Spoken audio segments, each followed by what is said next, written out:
د اهواز د سرطان ماشومانو روغتون ته نږدې توغندیز برید ناروغان خوندي ځایونو ته ولېږدول شول.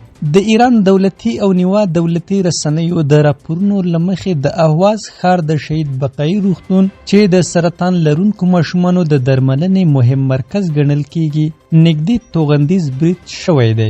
چارواکي وایي د ناروغانو د خوندیتوب لپاره روغتون تخلیه او ټول ناروغان نورو روغتیایي مرکزونو ته انتقال شوي دي. د فارس خبري اجانس ویلي دي د اهواز په بیلابیلو سیمو کې څو توغندي لګېدلې چې ځینې یې د شهید بقایي روغتون تر څنګ راپریوتي دي. د راپورونو له مخې دغه روغتون د سرطان ناروغانو په ځانګړي ډول ماشومانو ته د کیموتراپي درملنې خدمتونه وړاندې کوي. د ایران رسمي خبري اجانس هم تایید کړی چې د بریدونو د چاودنو څپو روغتون اغیزمن کړی او دا مهال له درملیز فعالیت څخه وتلی دی.